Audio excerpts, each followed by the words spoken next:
Hotep et bienvenue à la Kémitosphère. Rapport chinois sur les droits humains aux États-Unis d'Amérique. Je répète, rapport chinois sur les droits de l'homme aux États-Unis. Tel est le thème sur lequel nous allons nous entretenir ce soir. Pendant que les États africains attendent chaque année le rapport des organisations américaines sur la situation des droits de l'homme chez eux, les Chinois ont pris cette habitude depuis quelques années d'écrire chaque année leurs propres rapports sur les questions des droits humains aux États-Unis d'Amérique. Chaque année, le Bureau d'information du Conseil des affaires d'État de la République populaire de Chine élabore un rapport sur les droits de l'homme aux États-Unis. Quel pays africain a déjà pensé que nous, en tant qu'Africains, pouvons élaborer notre propre rapport sur les droits de l'homme aux États-Unis? La plupart des États africains ont des ambassades aux États-Unis. Mais en aucun moment, nous avons pensé que nous pouvons nous-mêmes élaborer notre propre rapport sur les droits humains aux États-Unis. Nous nous contentons plutôt de ce que écrivent les organisations américaines sur les questions des droits de l'homme chez nous pour dire que tel pays est bon élève sur les questions de démocratie, tel élève est mauvais sur les questions de respect des droits de l'homme. Et le rapport, je ne peux pas tout parcourir le rapport ici pour faire la vidéo un peu courte, mais ceux qui aimeraient lire le rapport en intégralité, je vous invite à aller dans la description de la vidéo et cliquer sur notre lien Telegram. Vous allez intégrer le groupe de votre chaîne et vous aurez le rapport en PDF pour votre lecture. Donc, le rapport traite de 4 points essentiels sur les questions de droits de l'homme. Donc, nous allons commencer par le premier point qui traite du système de protection des droits civils qui, aux États-Unis, pour le compte de 2023, est gravement entravé, selon le rapport chinois. Le rapport est en chinois et j'ai usé de mes possibilités pour le traduire en français. Le système de protection des droits civils aux États-Unis pour le compte de 2022 est gravement entravé. Les États-Unis, selon le rapport, sont un pays défini par une violence extrême et la population souffre de la double menace des crimes violents et d'application violente de la loi. Et la sécurité personnelle des citoyens ne peut être garantie. Les prisons sont surpeuplées et sont devenues des installations d'esclavage moderne où le travail forcé et l'exploitation sexuelle sont monnaie courante. Les droits et libertés civiques autoproclamés des États-Unis sont devenus des paroles en l'air. L'American Gun Interest Group, c'est un groupe de lobbying américain, a mené un fort lobbying politique pour protéger ses propres intérêts. Le gouvernement a considérablement assoupli le contrôle des armes à feu au mépris de l'opinion publique, permettant le port d'armes à feu dans des lieux publics bondés tels que des hôpitaux, les écoles, les bars et des gymnases. Donc, aux États-Unis, la loi permet de porter une arme et d'aller avec dans des lieux comme des hôpitaux, les écoles, des bars et des gymnases. C'est pourquoi depuis environ 2 ans, le taux des homicides par arme à feu sont élevés aux États-Unis parce que les lobbies dont on parle ici, Gun Interest Group, c'est un groupe d'hommes d'affaires puissants qui sont fabricants des armes. C'est à travers eux que des lois passent sur le plan national pour légaliser le port d'armes. Et déjà à 18 ans, l'Américain, ce qu'il donne généralement comme cadeau d'anniversaire à son enfant, c'est une arme. Et donc, vous voyez comment, de façon systématique, on prépare les citoyens à se massacrer à travers des lois qui sont définies. Et parce que derrière, ceux qui sont à la Maison Blanche, c'est des lobbies qui dirigent. Le pouvoir politique, en réalité, on met un monsieur devant qui vous parle au nom des États-Unis.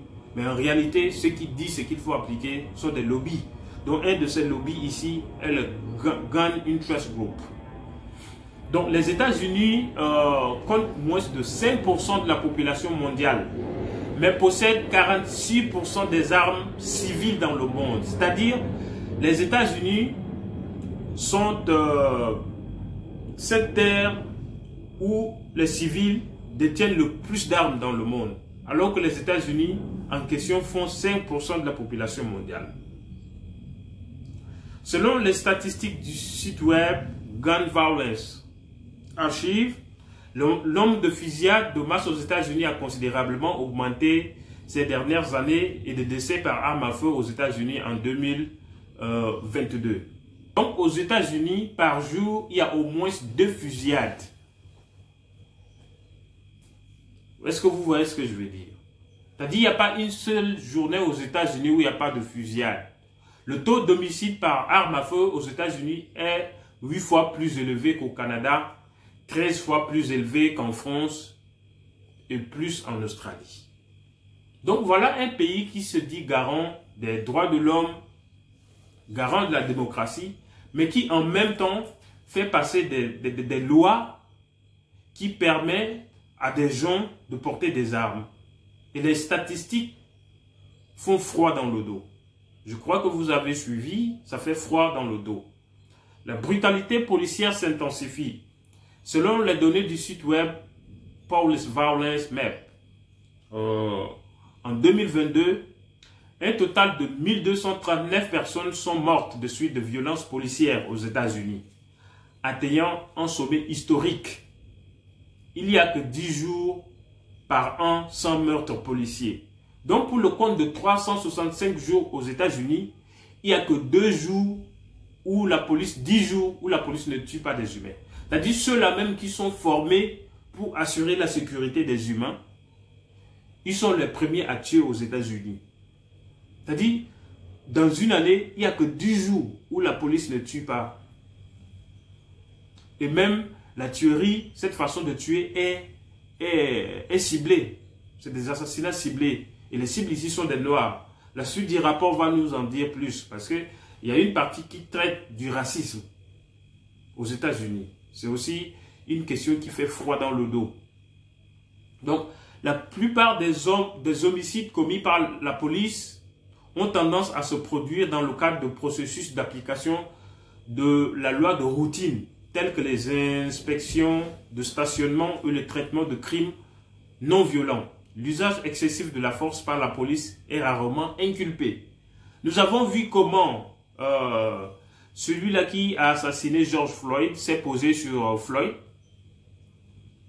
Et nous avons vu comment il est arrivé à assassiner notre frère, malgré le cri de George Floyd. Donc, ces hommes ne sont pas inculpés. Souvent, ils ne sont pas inculpés. Parce que pour le cas de George Floyd, ils ont dit que c'est un monsieur qui a ses problèmes de drogue. Donc, de façon naturelle, ses organismes sont vulnérables. C'est pourquoi il est mort aussi vite. Alors qu'on est assis pendant beaucoup de minutes.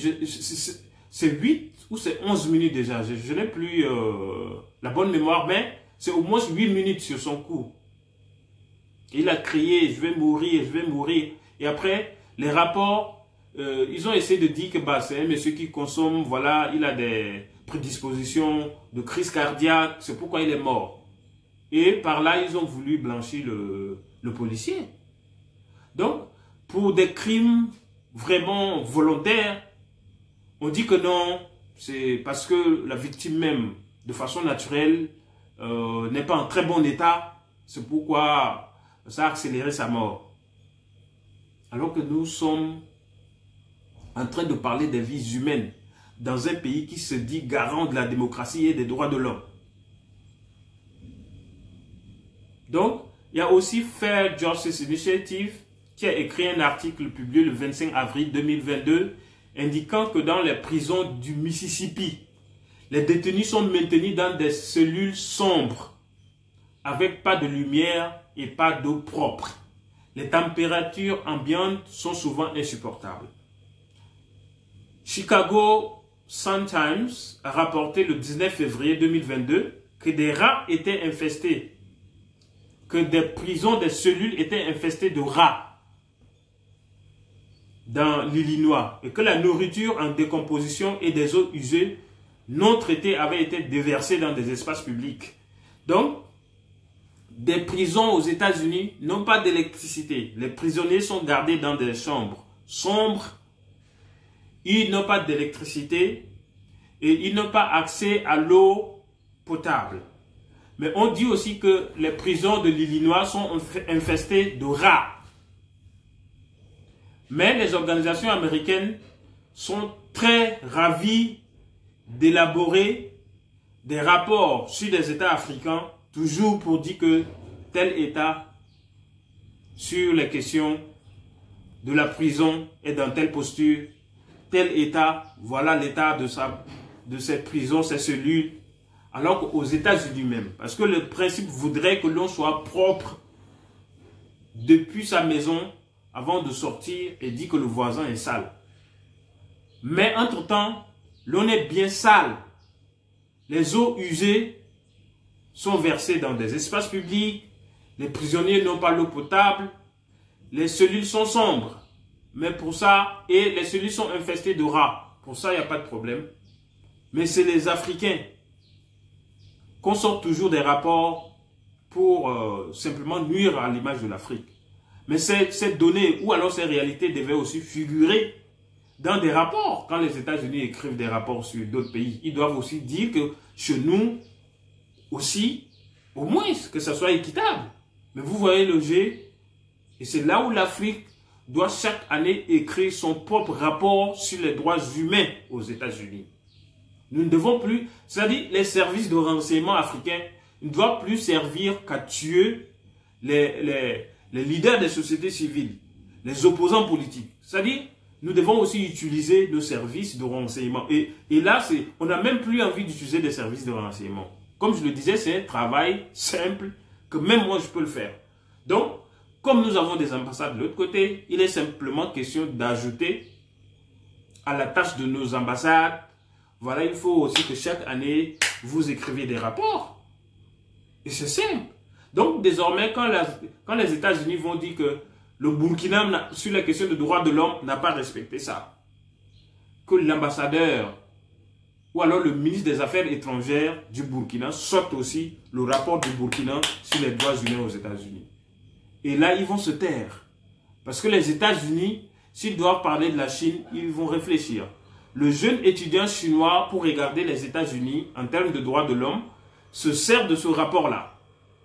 Et donc, quand les médias américains vont faire les bou blablabla, l'étudiant chinois ou alors le citoyen chinois dit, mais écoutez, sur les questions de droits de l'homme, vous n'avez pas trop de leçons à nous donner.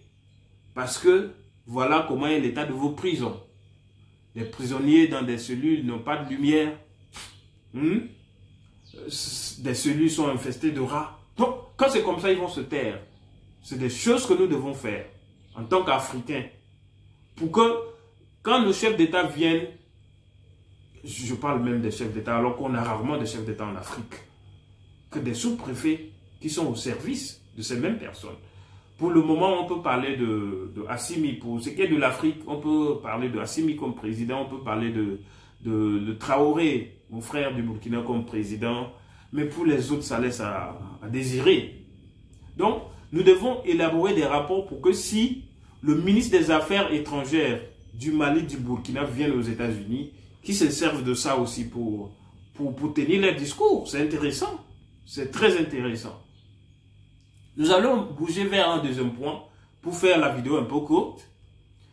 Le deuxième point traite de la discrimination raciale et de l'inégalité qui s'intensifie aux États-Unis.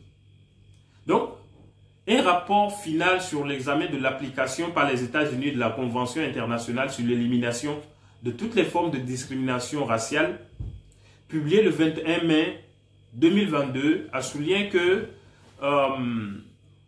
l'ombre laissée par le colonialisme et l'esclavage dans l'histoire des États-Unis persiste encore aujourd'hui, alimentant le racisme populaire dans la société américaine. Au cours des dernières années, il a eu une augmentation marquée des crimes haineux et des incidents de discours haineux aux États-Unis. Une forte augmentation des décès et des blessures par arme à feu liées à la race. Et a continué de faire face à une discrimination systémique contre les personnes de couleur et des minorités dans des domaines tels que des soins de santé, l'éducation et le logement. C'est-à-dire aux États-Unis, non seulement sur le plan individuel, des comportements individuels sont contrôlés par le racisme qui met à mal la question des droits humains aux États-Unis, mais même de façon systémique.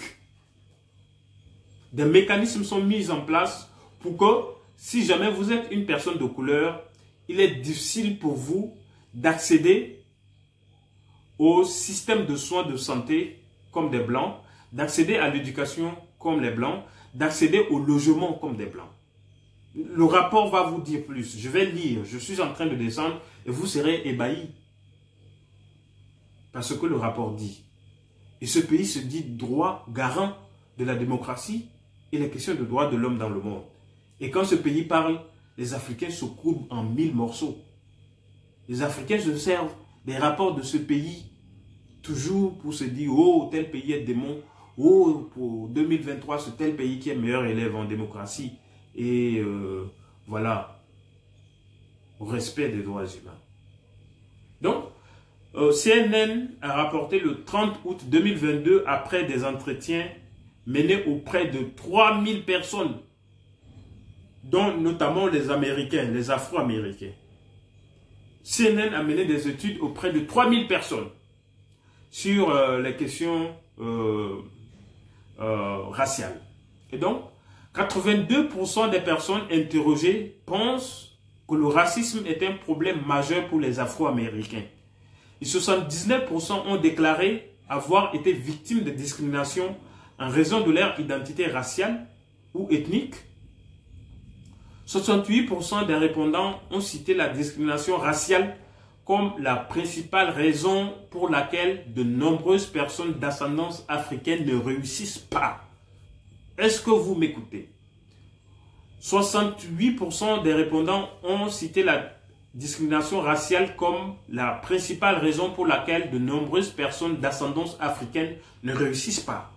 Donc, aux États-Unis, il y a des mécanismes institutionnels qui sont mis en œuvre pour que si jamais vous êtes afro-américain, votre réussite échoue déjà à 68%.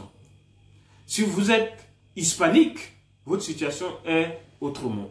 Si vous êtes indien ou tout simplement asiatique, votre situation est aussi un peu plus compliquée. Mais de toute façon, que vous soyez hispanique, que vous soyez afro-américain, que vous soyez indien, que vous soyez chinois ou japonais aux États-Unis, vous subissez le racisme. Et cela vous empêche de profiter des avantages quand il est question d'accéder à l'éducation, quand il est question d'accéder au système de santé et aussi quand il est question d'accéder au logement. Le même rapport continue et là, ça nous fait froid, plus que froid dans le dos. Le 12 mai 2022, là, on a Peyton Gendron, c'est un jeune américain, un locoderme, a perpétré un massacre raciste à l'intérieur d'un supermarché à Buffalo. Nous sommes à New York. Le jeune locoderme a tué 10 noirs dans un supermarché et en a blessé 3 autres. Il a pris le soin, comme c'est bien planifié. Entre-temps, il a tout filmé, la scène en vidéo, qu'il a par la suite lui-même publié sur Internet. Donc, voilà de tels citoyens que les États-Unis ont formés. Voilà de tels citoyens aussi que les parents ont élevés et qui présentent la vraie face des États-Unis. Parce que quand on se dit garant de la démocratie, quand on se dit pays qui respecte les droits humains, il y a des minimums au moins qu'il faut assumer. Il faut déjà nettoyer la maison avant de dire que ma maison est propre. Mais là, vous voyez que c'est clair. Non seulement à travers la loi, on permet aux jeunes personnes très tôt de détenir des armes, mais aussi, quand ces jeunes font de tels actes, ils sont rarement punis par la loi comme ça se doit. On trouve toujours des arguments pour jouer de gauche à droite, et même si on les envoie en prison, c'est pour une courte durée, et après, la justice trouve toujours des raisons pour les libérer, et après, la même personne récidive. nous sommes dans un pays qui se dit garant des droits de l'homme et des questions de démocratie dans le monde. Donc, BBC rapporte le 10 juillet 2022 que l'écart en matière d'accession à la propriété, c'est-à-dire quand il est question de posséder une maison ou une terre, l'écart d'accession à la propriété entre les Blancs et les Afro-Américains avait atteint l'écart le plus large en 120 ans. L'analyse des données de Kilu Real Estate Company montre que en 2021, environ 19,4% des Afro-Américains ont demandé un prêt hypothécaire et ont essuyé un refus, contre seulement 10,8% des Blancs. Donc, le système arrive, même pour ce qui est des possibilités d'obtenir des propriétés telles que les maisons, les terres, il est facile qu'ils accordent des prêts ou des garanties aux hommes de couleur blanche qu'aux noirs, dont la différence ici fait froid toujours dans le dos. Les noirs échouent à 19,4%, alors que chez les blancs, ils échouent juste à 10,8%. The Hill a rapporté le 28 août 2022 que des recherches de l'université Harvard montrent que les propriétaires afro-américains ont tendance à avoir des taux d'intérêt plus élevés que sur les prêts pour leur maison que les propriétaires blancs, quels que soient leurs revenus. Donc aux États-Unis, si vous êtes un noir, quelle que soit la tranche de votre revenu, pour accéder à des prêts, vous allez payer des taux d'intérêt plus élevés qu'un blanc. C'est-à-dire, même si votre revenu dépasse celui du blanc, vous allez payer des intérêts plus élevés que celui du blanc. Ça, c'est l'université Harvard qui nous a sorti ce rapport. Ce n'est pas n'importe quelle institution, c'est Harvard qui a sorti ce rapport. Donc, tout ceci vous laisse comprendre qu'il est clair qu'en matière de démocratie, qu'en matière de respect des droits humains, les États-Unis en aucun moment doivent se prononcer ou alors se balader dans nos pays en tant que gendarmes, dans nos pays pour dire « Hey, écoute, il faut rentrer dans le rang. Écoute, ici, tu es mauvais élève. » Les États-Unis n'ont pas le droit. C'est un pays qui a des mains pleines de sang. C'est un pays bâti d'abord sur l'esclavage, sur l'extermination des Indiens, ensuite sur l'esclavage des Noirs. Donc c'est un pays qui, en temps normal, sur les questions de respect des droits humains, sur les questions de démocratie, doit tout simplement se taire. Dans tous les détails, pour faire court, allez dans la description de la vidéo, cliquez sur le lien de notre groupe Telegram, vous allez trouver le rapport dans son intégralité. Au TEP et à très bientôt.